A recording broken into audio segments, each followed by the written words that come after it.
Hey guys, so Australia is about to undertake something that has not happened in over a generation. We are about to vote in a referendum. While some in our community think the Australian Constitution is some kind of biblical scripture that should be under no circumstances changed, the reality is the document was written in 1900, and as such it needs regular updates to ensure that it's fit for the Australia of today, and thus enter the referendum. In Australia, if a change is to be made to the Constitution, it will need to go to a national vote, which much like elections is also compulsory.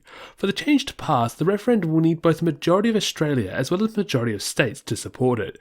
If a referendum fails to gain both of these, it will not pass. Over our nation's 120 plus year history, Australia has gone to the polls 19 times to vote on 44 different alterations to the Constitution, and today I'm going to talk about all of them. I will discuss the change being proposed, the debate, and finally the outcome.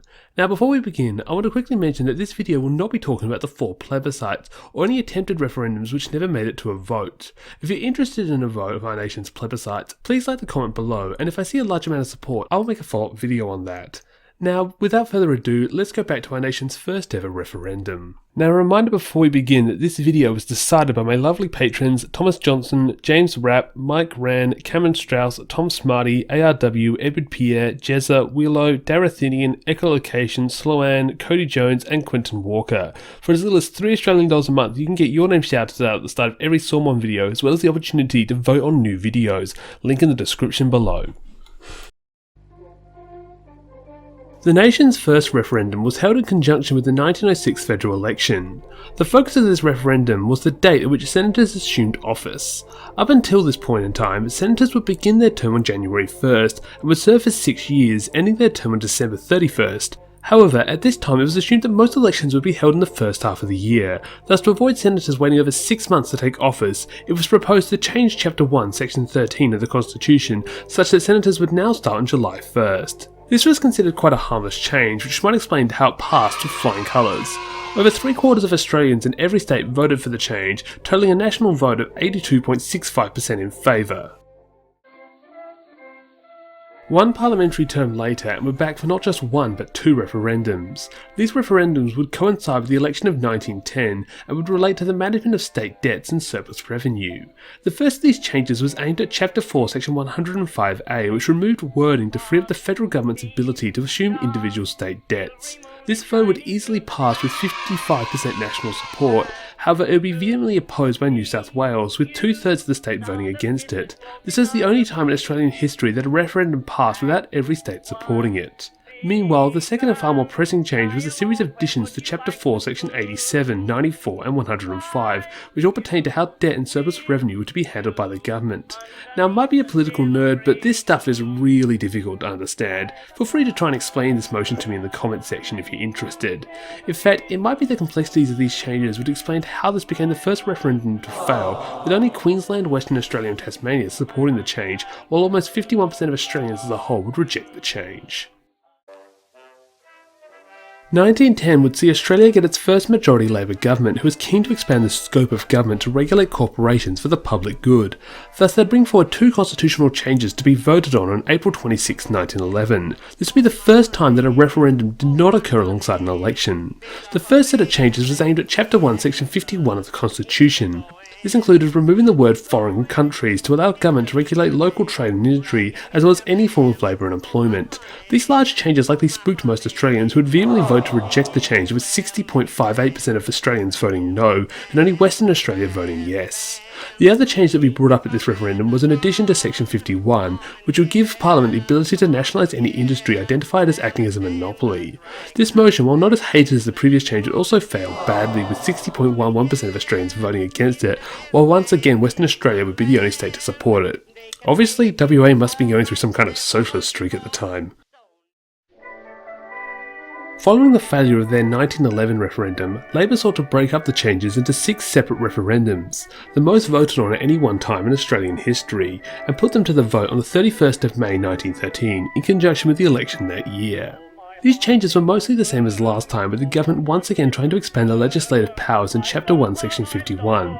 However, a few word changes were made to make the amendments more palatable. To briefly give a rundown of all the amendments, we had expanding subheading 1 to remove foreign requirements but put a new requirement to protect railways, open subheading 20 to all corporations, remove the cross-state requirement in subheading 35 and allow the federal government to intervene on industrial matters, add a new subheading 15 to allow the government to intervene in trusts and monopolies, bring back the new section 51A voted back in 1911 allowing the government to nationalise monopolies, and finally a subheading to 25 to allow the government to act on railway industrial matters. Despite Labour's best efforts, these changes would again fail roughly by the same margins as last time. Despite the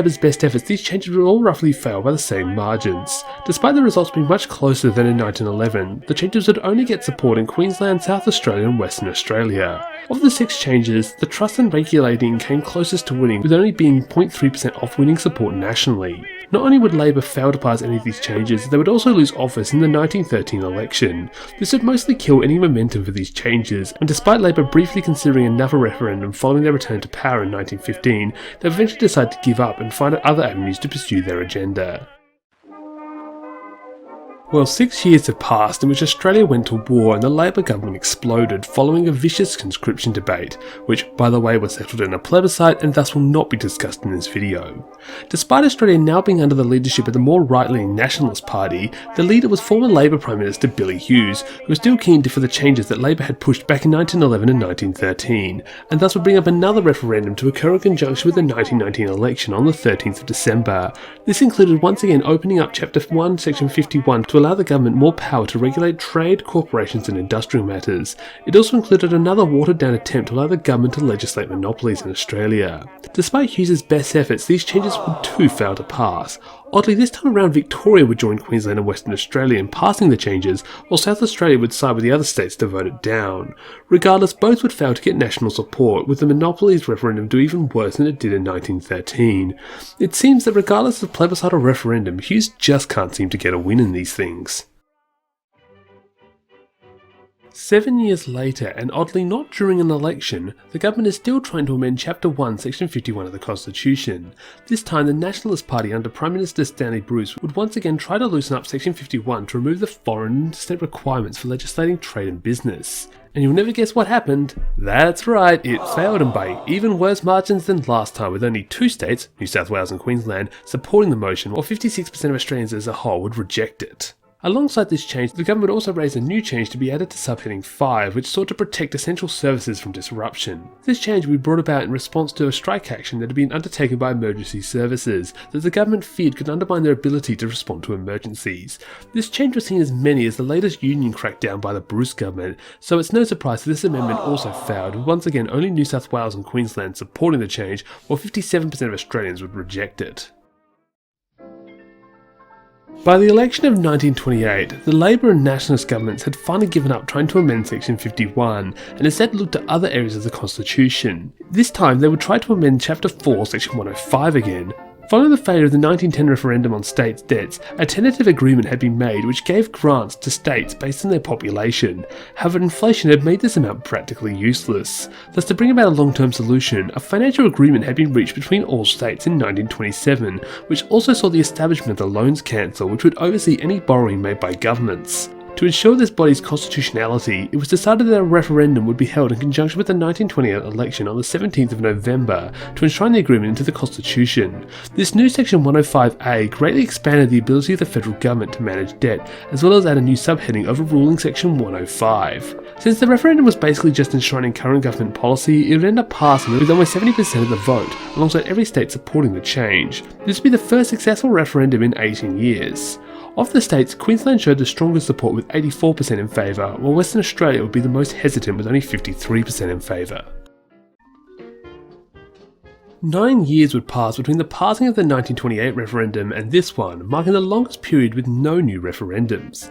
This time, the United Australia Party under Joseph Lyons would bring forward 2 amendments to be voted on. Strangely, despite 1937 being an election year, the referendums would occur on the 6th of March, a whole 7 months before the election. The first of these amendments was a proposed change to Section 51. Now wait just a minute. This time it was over the topic of aviation.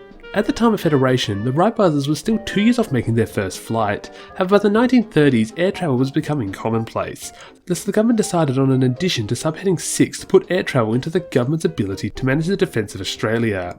Despite receiving the majority of Australian support at 53.6%, the change would end up failing due to only getting the majority of support in Victoria and Queensland.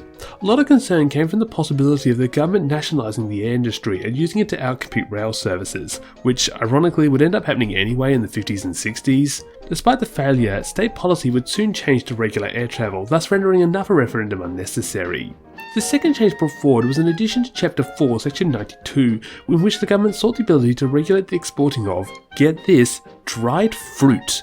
States concerned about the unlimited competition within Australia sought to put regulations on interstate trade, but found they were blocked by the provisions set in Section 92, stating that trade within the Commonwealth be free.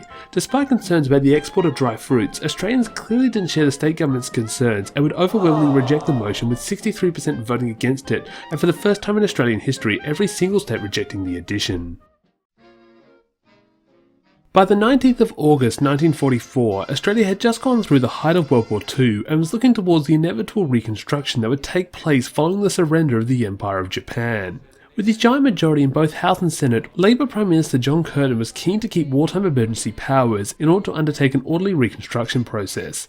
Thus, Curtin would propose the 14 powers shown on screen be given to the government for a period of 5 years until the reconstruction could be completed. Alongside this giant expansion of government power, the referendum also, interestingly, sort of put US-style restrictions on the government's ability to legislate against freedom of speech and religion.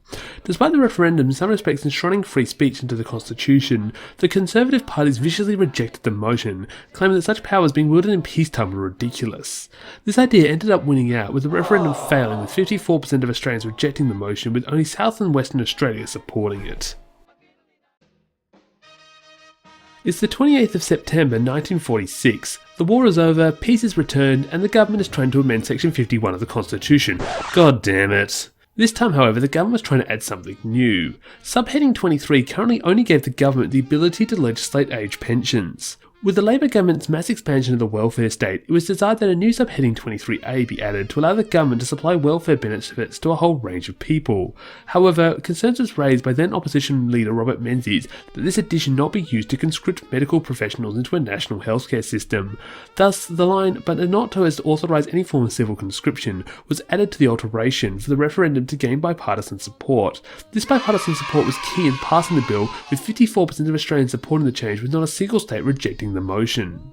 Alongside the social service referendum, the Labour government also attempted to pass 2 other changes to Section 51. The first was yet another attempt at subheading 1 to adjust the Trade and Commerce Clause, this time for the sake of marketing so-called primary products. The other was the change to subheading 34, which initially only affected the employment of the railway industry. The government hoped to expand this power to regulate any form of employment at once, and put Menzies' clause that this was not to be used for any form of industrial conscription. Despite this change, both these latter 2 referendums would fail, despite winning the national vote. In both cases, Queensland, South Australia and Tasmania would reject the change, thus causing them to fail. Well, we're halfway through all the referendums and the government is still bloody trying to change Section 51. I swear, you give these guys an inch on the social service referendum and they try to take a mile. The 1948 referendum would occur on the 29th of May 1948, and this time Labour sought to add a new subheading 14A, which would expand the government's legislative ability from just insurance to also legislate rents and prices. This was done to protect the still recovering economy from spiralling into inflation. These changes would be opposed by the Liberal Party under Robert Menzies, who believed state governments were better poised to tackle the issue, and it seemed most Australians agree. The motion would fail, with close to 3 out of 5 Australians in every state rejecting the motion. Not only that, 1 year later, Australia would vote the Labor Party out of office completely, ending the movement for these types of changes. Alright, now we're getting into the spicy referendums. By 1951, the Cold War had very much gotten underway, and the world was torn between the ideals of capitalism and communism. In 1949, Prime Minister Robert Menzies had come to power promising to eliminate communism in Australia, accusing the ideology detrimental to the freedom and prosperity of the nation. In 1950, he would put forward the Communist Party Dissolution Bill, which banned communists from running for office alongside gaining public employment. Despite Labour controlling the Senate at the time, they would pass the bill unamended since they were dealing with infiltration by communists themselves and didn't want to appear soft on the ideology. Despite the law coming into effect, it would be immediately challenged by the Communist Party of Australia, who would win the support of the High Court, who sided with the Communists, arguing that the government could not ban another party from running for office. Thus, on the 22nd of September 1951, Menzies would move a referendum to, get this, make another amendment to Section 51. When will they ever learn? This new amendment added a new Section 51A, which had 3 subheadings, which were as followed: gave the government the ability to act on communism for the sake of peace and order and good government, enshrine the Communist Party Dissolution Act as law, and allow the Communist Party Dissolution Act to be amended and repealed. Despite previously passing the law, the Labour Party under new leader H.V. Evatt would move to oppose these changes, once again on the basis that such powers could be aimed at any left-leaning individual with communist sympathies, thus undermining Australia's democratic nature.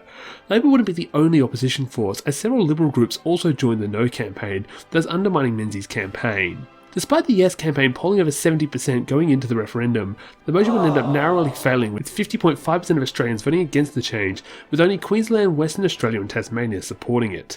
Despite the referendum's failures, the Communist Party would slowly begin to decline and would cease operating as a federal party by the 1990 election. 1967 would see arguably the most famous referendum in Australian history. However, what you might not have known is there was another referendum that also occurred on the 27th of May 1967. Despite a large seat expansion occurring almost 2 decades earlier, the Parliament was struggling with the growing population of Australia and the number of MPs representing them. You see, Chapter 1, Section 24 of the Constitution states that the number of the House be as close as possible to twice the number of senators. This made adding seats to the Parliament difficult without also expanding the Senate. Thus, the Liberal government, now under Prime Minister Harold Holt, sought to amend Section 24 to remove this restriction so that they could add as many lower house seats as they wanted.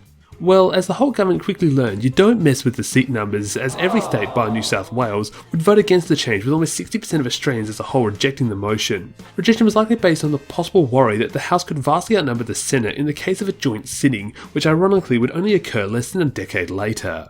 Now obviously, when one talks about the 1967 referendum, they are pretty much always talking about the Aboriginal Rights referendum. Upon Federation, it had been decided that Aboriginal Australians with no white ancestors were to be excluded from the census as per Chapter 7, Section 127. What the actual f***? Even to this day, I am gobsmacked that this was ever in our constitution. This had the results of Aboriginals serving in the World Wars being rejected entry back into Australia, as well as being treated no higher than fauna. Thankfully, by 1967, activist groups, both Indigenous and non-Indigenous, had pressured the government to repeal Section 127, as well as amend everyone's favourite Section 51, specifically subheading 16, to remove the Indigenous exclusion clause. These changes would be supported by all parties in Parliament, who would unanimously vote to bring forward the referendum to the people. Alongside the major parties, multiple activist groups would also come out to support the referendum. This giant wave of support is likely what drove this referendum to become the most successful referendum in Australian history, with a whopping 90.77% of Australians voting in favour of the change, with every single state overwhelmingly supporting the change. Of the states, Victoria was the biggest supporter with almost 95% support, while Western Australia would be the weakest state with just under 81% supporting the change. 1972 would finally see Labour come back to power after 2 decades, and with the return to power would come yet another round of constitutional changes to be voted on the 8th of December 1973. This time the decision was brought about due to the large inflation numbers the country was facing in response to the greatest stagflation of the 1970s. Thus, the Whitlam government sought to get inflation under control by setting up price restrictions which, you guessed it, required amendments to Section 51 of the Constitution, and just like pretty much every other attempt at changing Section 51, this referendum would fail, with every single state voting against the motion and 56% of Australians as a whole voting against it.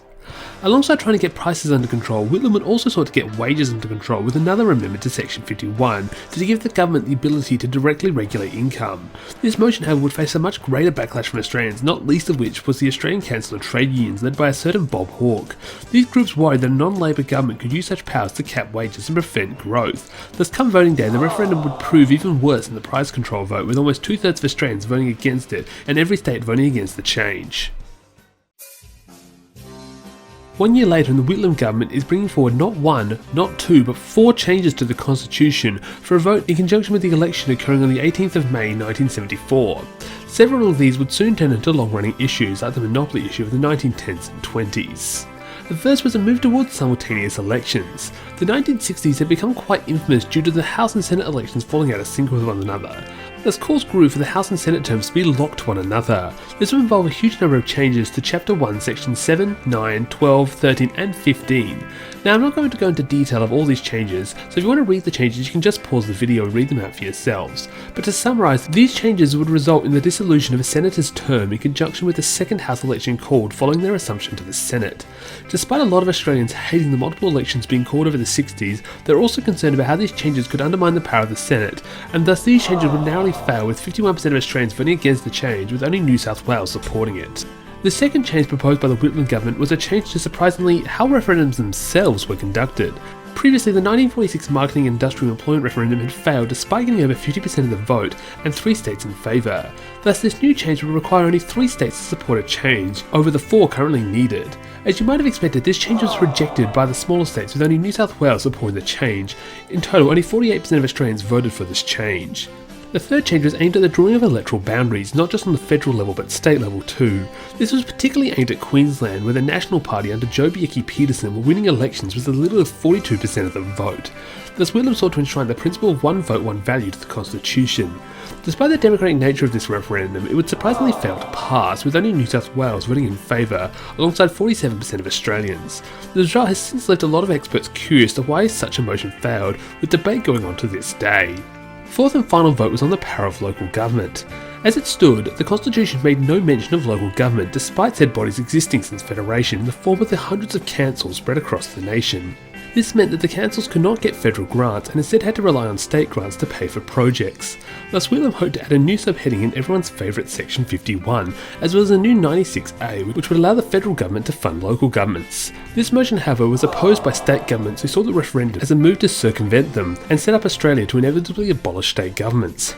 The state governments would campaign against the motion, which would end up failing, with once again only New South Wales supporting the motion, while 53% of Australians would vote against it. Following the 1975 constitutional crisis, Australia was a bitterly divided country. There was a general feeling, especially within the Labor ranks, that the constitution had failed to support democracy and thus big changes were needed. Despite being the benefactor of the 1975 constitutional crisis, Prime Minister Malcolm Fraser agreed that changes needed to be made to the constitution to ensure such an event never happened again. Thus 4 changes would be put to the Australian people on the 21st of May 1977. The first of these changes would once again be another attempt to tie the House and Senate elections with another. The Liberal government would change a few of the wordings but largely keep the changes to sections 7, 9, 12, 13 and 15 as stated by Labor's proposal. Thus, with bipartisan support, the motion looks set to finally pass. However, despite over 60% of Australians supporting the motion, it would end up failing due to Queensland, Western Australia and Tasmania rejecting the change. The reasons for these rejections came from the power of state coalition leaders in these 3 states who opposed giving the House the ability to dissolve half the Senate whenever they pleased. To this date, this is the highest national vote a failed referendum has ever received. Arguably, the biggest issue needed to be addressed from the 1975 constitutional crisis was the appointment of senators. Up until that point in time, Chapter 1, Section 15 stated that in the event of a Senate vacancy, the state legislature was to vote to appoint a new senator to fill this missing spot until the next election, even if the former senator term was not due to run until the election after that. Given it had also been that state legislators would appoint a senator of the same party as the outgoing senator, at the request of said party. However, in an attempt to undermine the Whitlam government, both New South Wales and Queensland coalition governments had replaced outgoing Labor senators with senators hostile to Whitlam's party. It was likely off the back of this outrageous move that Australians would overwhelmingly vote to rewrite Section 15 such that state legislators would be forced to go with the conventional appointment method. Every single state, including Queensland and New South Wales, would vote overwhelmingly to make this change, with 73% of Australians as a whole voting in favour. A smaller but not inconsequential change would be yet again another change to how referendums would be conducted. Back in 1974, Whitlam had sought to give territory voters the right to vote in referendums, with their votes tallying towards the national vote. However, its tie-in with the changes to the state majority resulted in the referendum's failure. Thus, this time Fraser would simply propose the territory change by itself, and as a result it would pass easily. Almost 78% of Australians would vote in favour of this change, which was well received by the citizens of the Northern and Capital Territories, who could finally vote on constitutional changes after 76 years. The fourth and final change was aimed at the term limits for judges. A 1976 inquiry was undertaken which recommended that judges be forced to retire at 70. This was in part driven by Justice Sir Edward McTyrran, who at 84 refused to retire despite his declining health affecting his duties. Thus Australians in every single state would once again vote overwhelmingly to introduce a 70-year-old retirement age to judges, with 80% of the country voting in favour. To date, the 1977 referendums is the only time Australia has ever voted in favour of multiple referendums at the same time. They are also to date the last referendums to ever pass. Thanks to the previous referendums, the 1984 referendums would be the first ever referendums in Australian history in which citizens of the two territories could vote. This time, the Labor Party under Bob Hawke would bring forward two referendums to occur in conjunction with the election occurring that year on the 1st of December. The first of these two referendums was once again another attempt to sort out the Senate elections. This was the third time such a change had been proposed, and as such I'm going to skip straight to the results, which, as you might have expected, failed. Despite getting support from New South Wales, Victoria, both territories and the national vote, every other state rejected the change, resulting in its failure. At 50.6% support, this would be the last referendum to ever achieve national support. The second and quite interesting change to be voted on was a new addition to the Constitution, which would allow the state and federal governments to switch powers with one another. Throughout his tenure as Prime Minister, Hawke was very much focused on making Australia a business-friendly nation. This, however, was undermined by states having different laws and justice systems.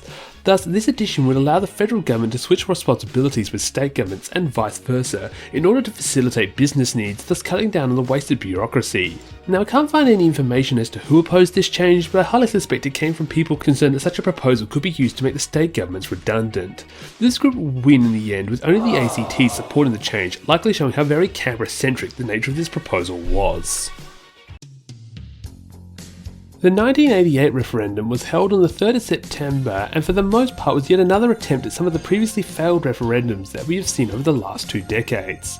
The first was yet another attempt at locking the House and Senate elections with one another, with the added difference this time being the removal of the 2 Senate groups and instead electing every single parliamentarian for 4-year terms. With the changes being even bigger than those proposed in the previous 3 referendums on this topic, it was no surprise that this referendum delivered the worst result of the 4. Every single state and territory rejected the motion, for a combined total of 67% of Australians rejecting the change. The second referendum was yet another attempt at destroying the principle of one vote, one value to the Constitution, like the previous 1974 electoral boundaries referendum. This referendum would make a large number of changes to too many sections of the Constitution to name in this video, but suffice to say it attempted to limit the power of government to gerrymander elections. Much like last time, this vote failed to get public support, with only the ACT supporting the change, while 62% of Australians as a whole would reject it. Interestingly, despite voting against the change, Queensland saw the strongest yes vote, with almost 45%, likely in response to the gross gerrymandering occurring in the state for the benefit of their then highly unpopular Nationals Party. The third referendum was another attempt at the recognition of local governments in the Constitution. Unlike the previous 1974 vote, this new referendum was not aimed at Section 51, but instead saw a new addition to Chapter 5, Section 119, which would recognise the existence of local government, as well as lay out the state government's responsibility towards these local governments. To be honest, this change seemed pretty solid to me, which is why it surprised me that 2/3 of Australians rejected the change, with every state and territory voting against it. The fourth and arguably most interesting of the 4 referendums held this year was another attempt to expand the rights and freedoms of Australia, similar to the 1944 referendum. This included a more definitive ban on the religious preferential treatment by the government. This referendum also had an addition to Section 115 on the acquisition of properties within both states and territories being made on just terms.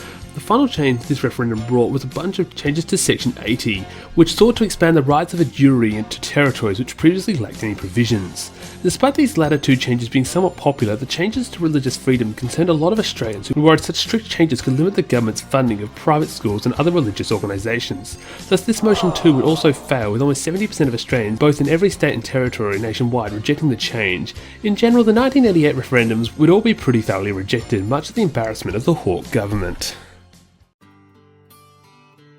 Finally, we're at the end of the list. I did not realise how long this video was going to be, but we are finally up to the last referendum in Australian history, and also happens to be one of the most famous referendums in Australian history. Since Australia's founding, international support for the rule of monarchies had dropped across the planet, and there was a general feeling that Australia should not be led by a hereditary lifelong appointee who wasn't even from Australia. This feeling was especially true in the Labor ranks after evidence had come to light of the Queen's involvement in the Whitlam dismissal. Thus, throughout his term as Prime Minister, Paul Keating had set Australia up to push for a referendum to abolish the monarchy and establish the Australian Republic. Despite losing the 1996 election to the monarchist John Howard, the wheels were already in motion for a referendum to occur. Thus Howard would bring forward the 1998 Constitutional Convention to discuss how Australia could transition into a republic. After around 10 days of debate, a model was brought forward which favoured a president take over the role of Governor-General while still acting and being elected in the same fashion. Alongside the Republic referendum, it was also decided that a preamble should be added to the state constitution, declaring Australia a democratic nation which honours the legacy of Indigenous Australians while ever seeking to improve itself. Heading into the 6th of November 1999 polling day, the Republic movement was reasonably confident of a win, with strong polling showing the public in favour of ditching the monarchy. However, in a shocking upset, the final vote saw every state and territory by the ACT vote against the Republic proposal by, in most cases, sizable margins of 6 to 14%. In total, almost 55% of Australians had voted to keep the monarchy, while 60% of Australians had also voted against the preamble, likely due to its contentious wording with lines like, "with hope in God" being used despite Australia being a secular nation. As for the Republic movement's failure, most have identified three key reasons for its failure. The first was a series of progressive Republicans who refused to vote for a republic which did not have an elected president. The second was the large group of rural voters who saw the ordeal as being run by out-of-touch inner-city liberals only interested in securing more power for themselves. The third, and in my opinion most influential group, was a bunch of uncommitted voters who found little reason to dump the monarchy as Australia was a prosperous democracy irrespective of its head of state. Following the Republic referendum's failure, the Republic movement decided not to pursue another referendum until after the Queen died. However, following the Queen's death in 2022, the Labour government of Anthony Albanese was already committed to the 2023 Voice Referendum, thus decided to put the Republic referendum off until the next parliamentary term. And with that, we're up to today. As it currently stands, we've gone over 25 years with not a single new proposed constitutional change. There was a brief attempt to revive the local government edition in a 2013 referendum, but it would end up not going ahead. As you might have seen, Australia is generally pretty conservative when it comes to making changes to the constitution, only really voting for changes in the face of massive injustices as seen in the 1967 and 1977 referendums. In general, Australia has been a prosperous nation, and as such, people generally feel like the constitution is working fine. Also, for a lot of the issues addressed over this video, a lot of them have become kind of redundant. For instance, Australia is currently on its longest streak of 3-year election cycles, thus making the simultaneous election push of the 1970s and 1980s kind of meaningless. And the issue of things like Section 51, these have mostly been fixed by state constitutional changes or simply by the government finding workarounds. And with that, we now look towards the next referendum of the Voice to Parliament, which will be coming up this year. Personally, I'm really excited to finally be able to vote in a referendum for the first time. Will this Voice referendum succeed, or will it join the large pile of failed referendums? Well, we'll have to wait and find out at the end of this year. Until then, I will see you later. Making the mother of all omelets, dear Jack. Can't spread over every egg.